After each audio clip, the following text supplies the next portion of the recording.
Bienvenidos a este estudio inductivo de las cartas de Pablo a los tesalonicenses. Acompañemos al pastor Víctor Manuel Buitrago mientras exploramos estas poderosas enseñanzas para aplicar la palabra a nuestra vida hoy. Señor Jesucristo, clamamos porque tu Espíritu Santo nos guíe a toda verdad. Que mientras estudiamos esta lección, nuestra mente, nuestro corazón, nuestra alma, nuestra voluntad entiendan, comprendan y se sometan a tu palabra. Te ruego por cada persona que está siguiendo estos estudios, que seas tú, Señor, quien le guías, quien le enseñas. Gracias en el precioso nombre de Jesús. Amén. Amén.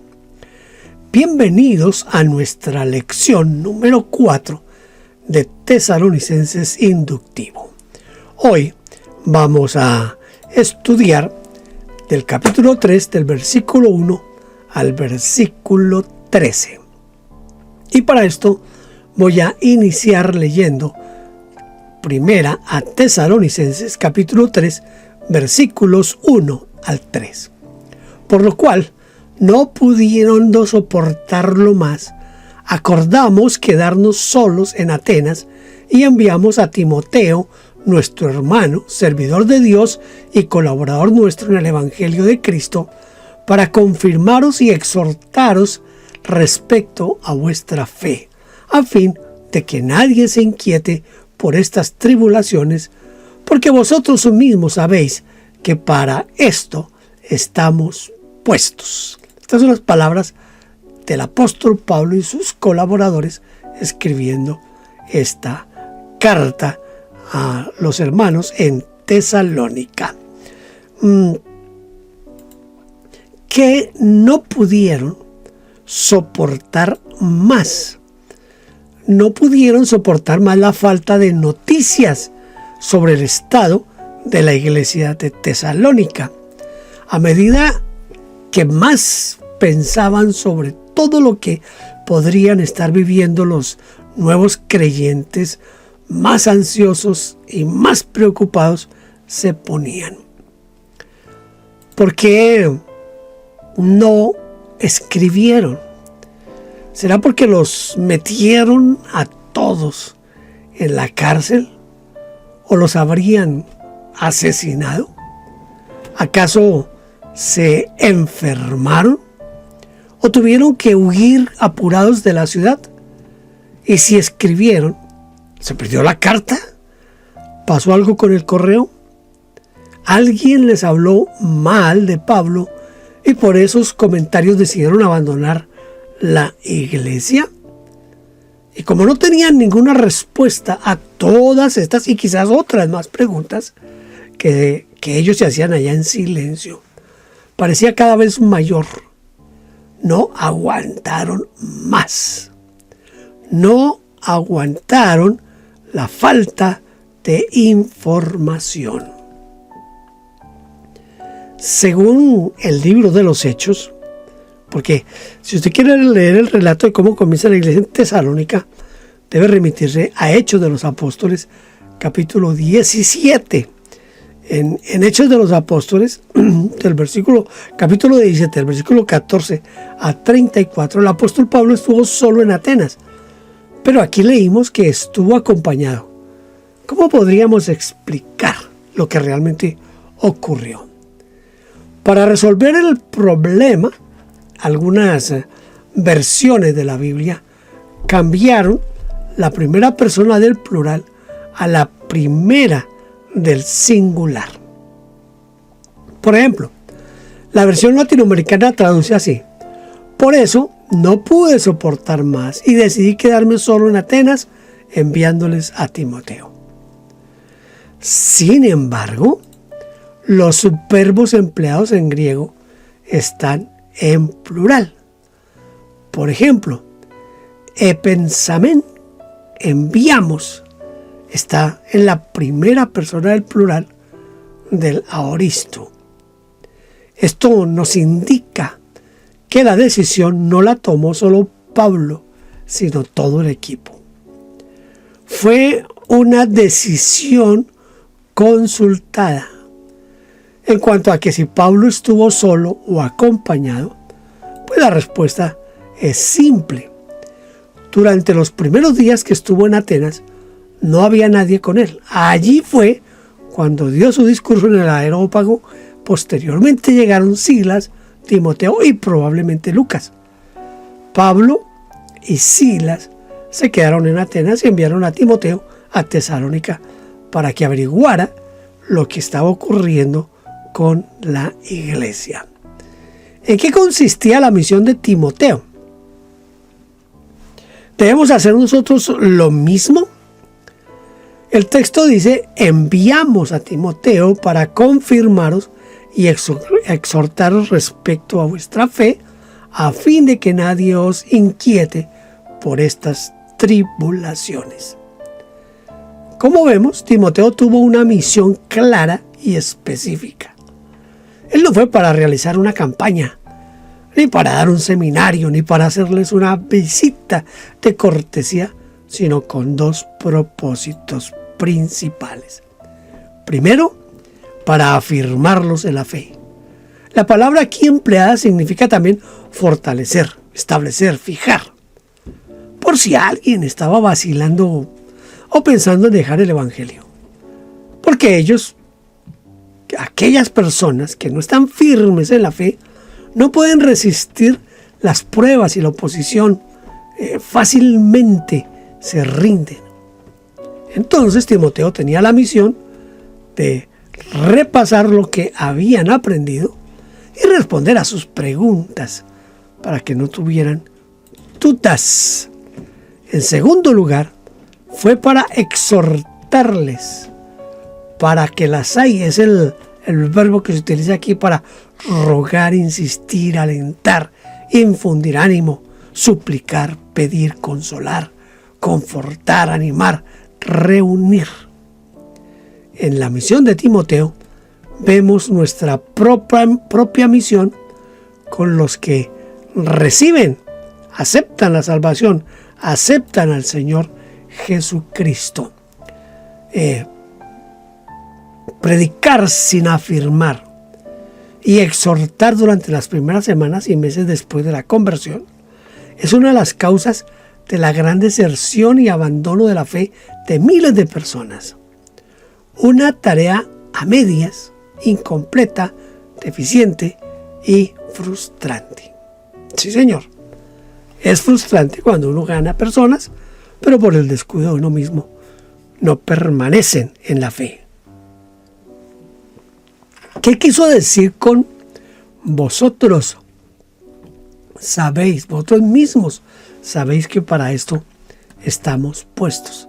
Bueno, quiere decir, el apóstol Pablo quiere decir que ese era su destino, que para sufrir habían sido llamados y estaban allí.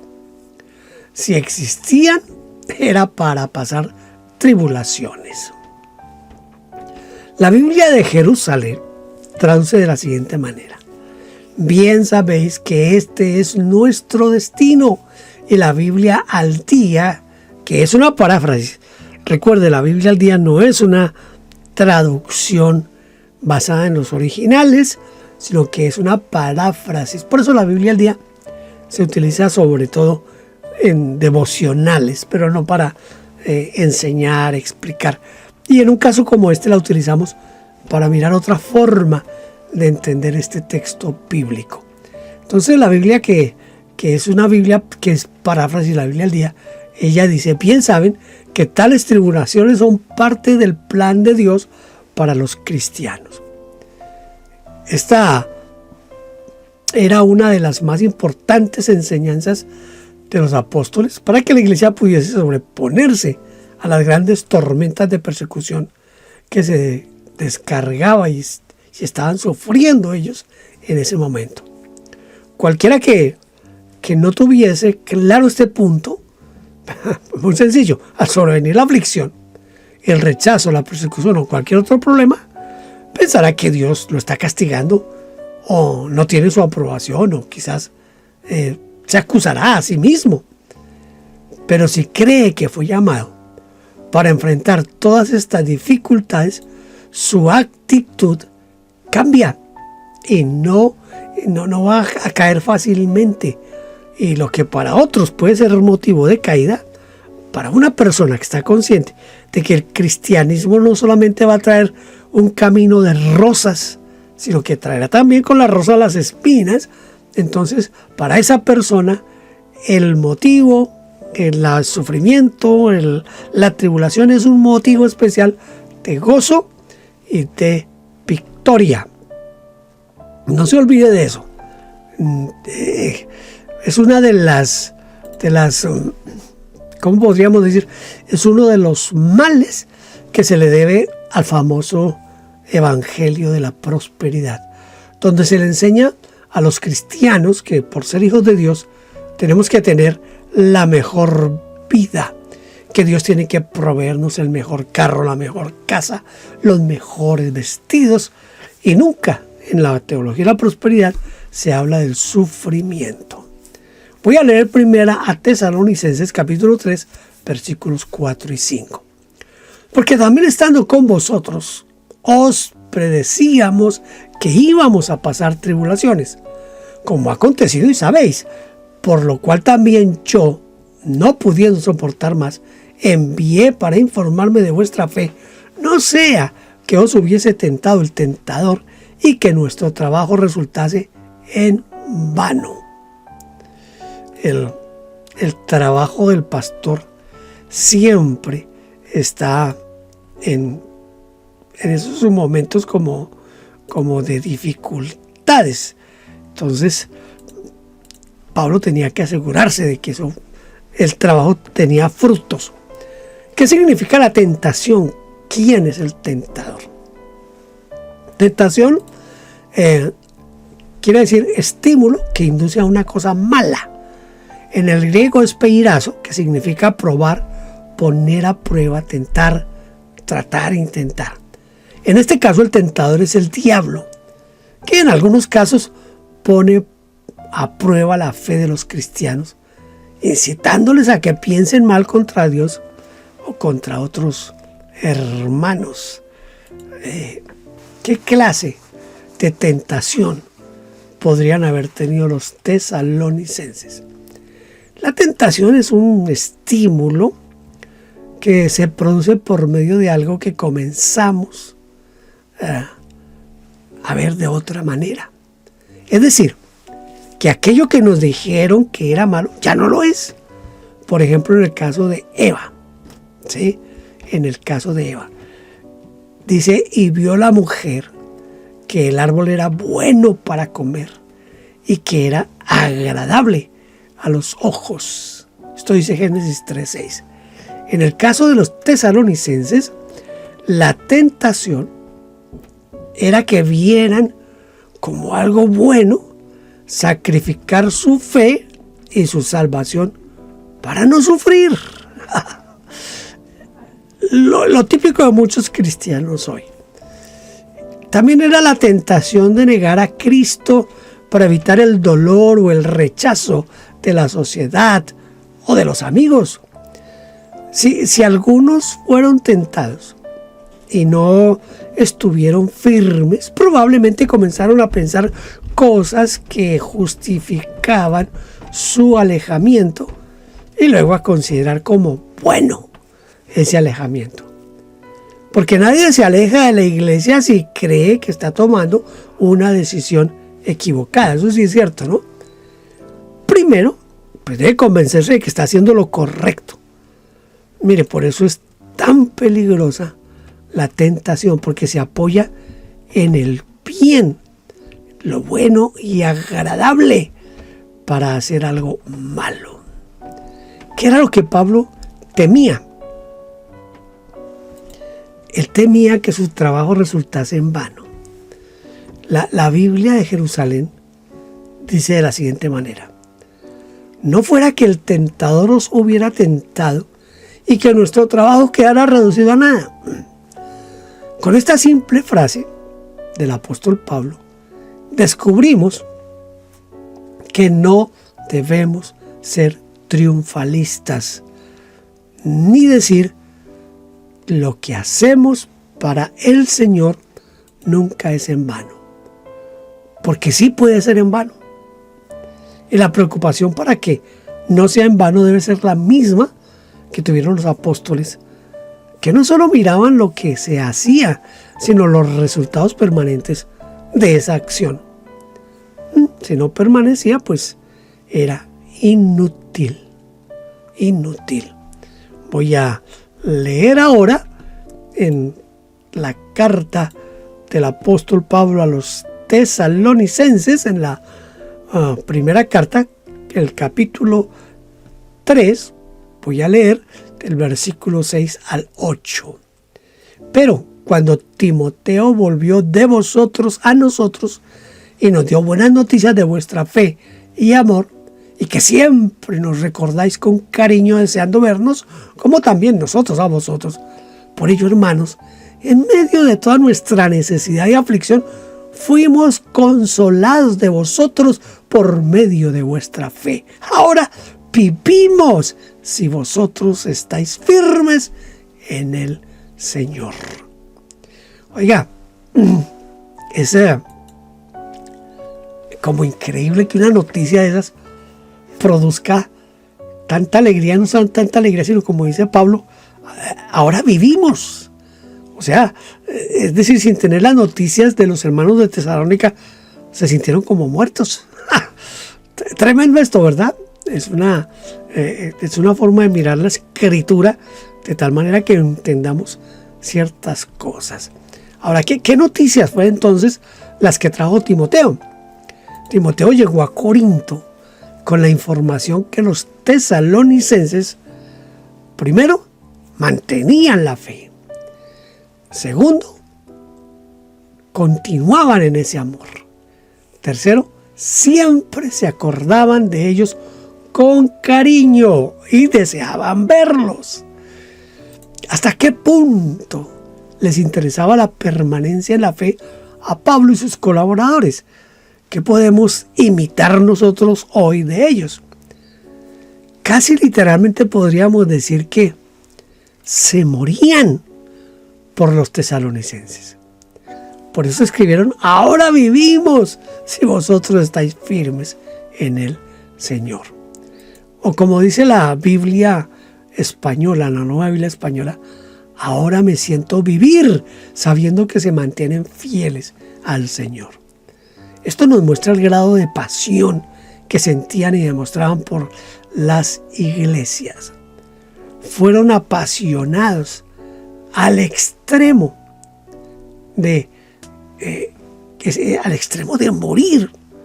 Nada les resultaba indiferente. Mire, si algo deberíamos imitar nosotros hoy en día de este equipo misionero es su entrega apasionada a la obra del Señor.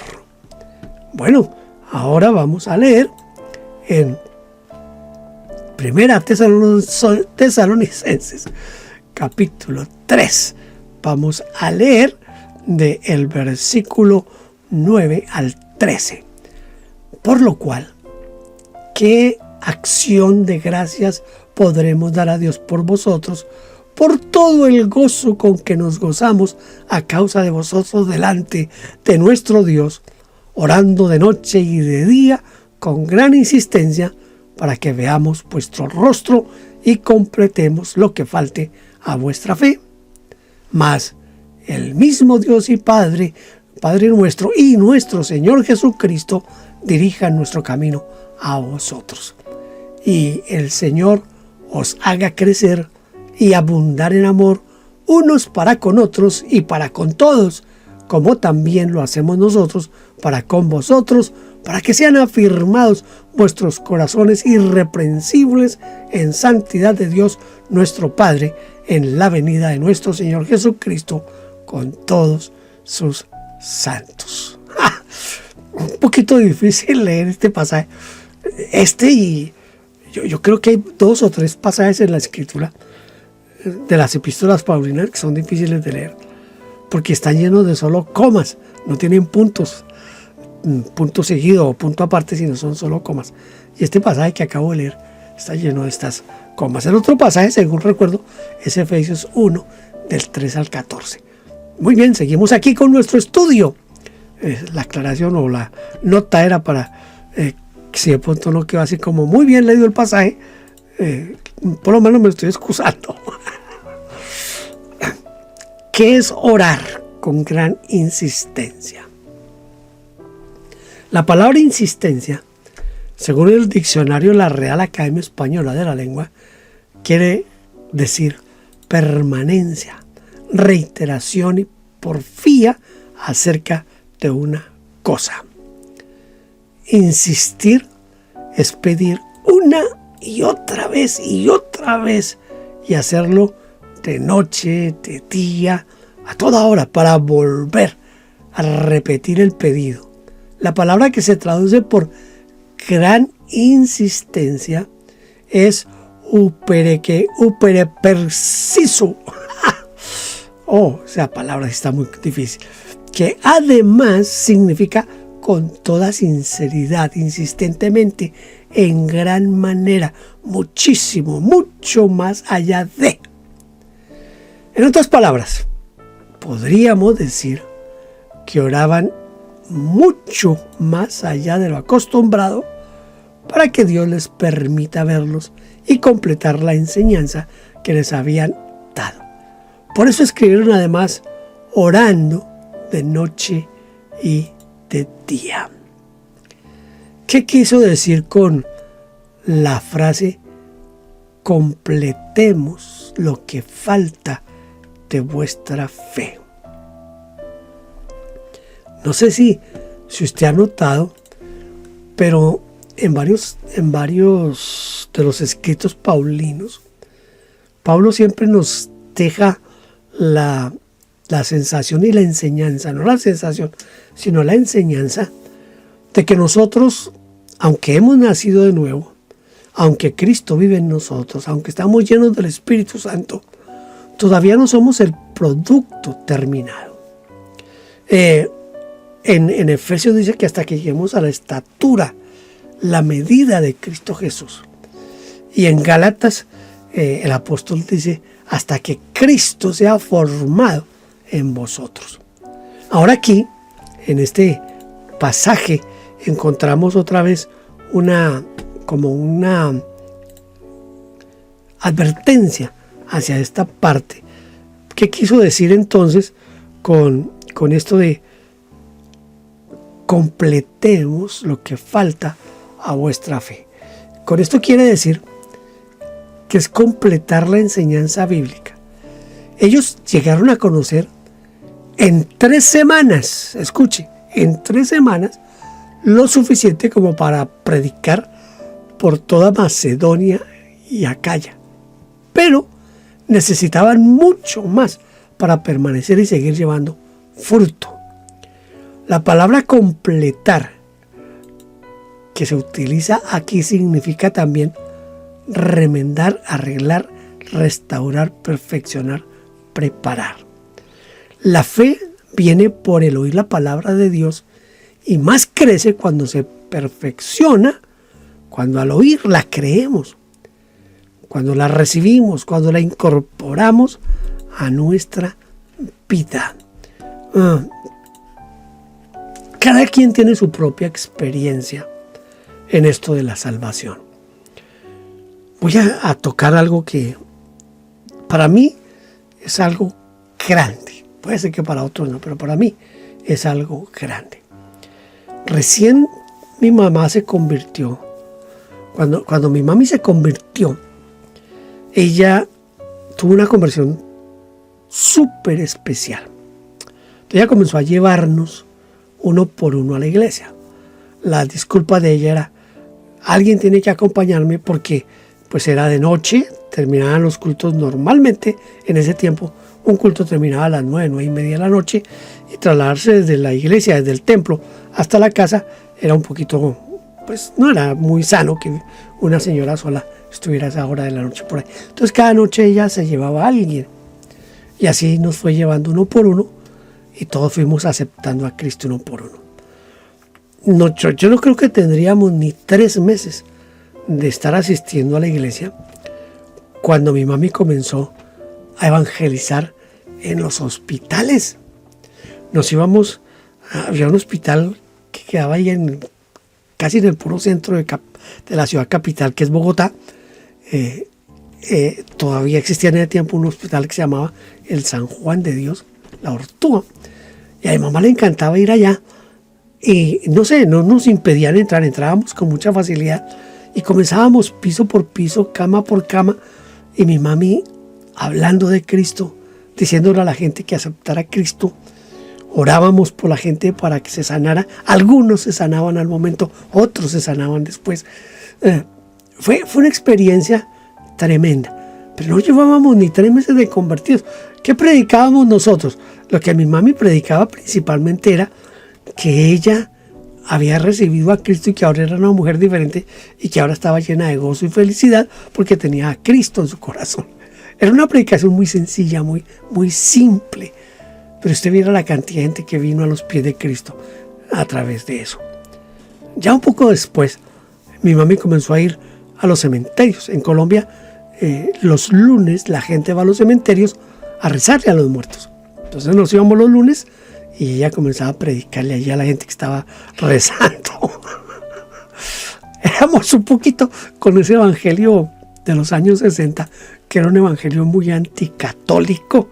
Entonces el caballito de batalla era el Salmo 115, Éxodo 20.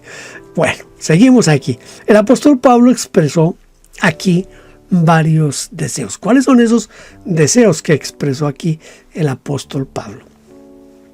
Expresó el deseo de que el Señor, en primer lugar, les permitiera a Tesalónica. Dice que el mismo Dios y el Señor Jesucristo dirijan nuestro camino a vosotros. En segundo lugar, les haga crecer, aumentar, crecer, multiplicarse, tener demasiado. Y abundar esto es tener más que suficiente, desbordar, sobresalir. ¿En qué? En amor, en amor. No está hablando de economía, no está hablando de dinero, está hablando de abundar en amor, desbordar en amor los unos con los otros. Y en tercer lugar, que les haga crecer y abundar en amor hacia todos, no solamente entre ellos, sino hacia todas las personas, seguramente pensando en los gentiles de Tesalónica. Aquí enfatizó el amor hacia los que están afuera de la iglesia, para que esa congregación no se transforme en un círculo cerrado o una isla en la sociedad. Él deseaba que la iglesia amara a todos para que les predicara a todos. En cuarto lugar, para que sean afirmados sus corazones, es decir, que interiormente estén resueltamente decididos a continuar, pase lo que pase. Y en quinto lugar, que cuando Jesucristo regrese, nada se pueda decir en contra de ellos, que sean irreprensibles en santidad. Tremendo todo esto. Llegamos a nuestro momento de memorizar la Escritura. Vamos a tratar de memorizar primera a Tesalonicenses capítulo 3, versículos 9 y 10. ¿Cuánto le agradecemos a Dios por ustedes? Gracias a ustedes tenemos gran alegría cuando entramos en la presencia de Dios. Día y noche oramos con fervor por ustedes, pidiéndole a Dios que nos permita volver a verlos y completar lo que falte en su fe. Lo repetimos otra vez. ¿Cuánto le agradecemos a Dios por ustedes? Gracias a ustedes tenemos una gran alegría cuando entramos en la presencia de Dios. Día y noche oramos con fervor por ustedes, pidiéndole a Dios que nos permita volver a verlos y completar lo que falte en su fe. Muy bien, hemos llegado aquí al final de nuestra lección número 4 de Tesalonicenses Inductivo. Si estas lecciones en alguna forma son de bendición para usted, trate de compartirlos con otros. Trate de enviarles el enlace y que otros reciban también estas enseñanzas. Gracias por estar aquí conmigo. Dios le bendiga. Nos vemos en nuestra próxima lección. Gracias por vernos. Déjenos su huella suscribiéndose y comentando. No olvide tocar la campanita y compartir. Dios le bendiga.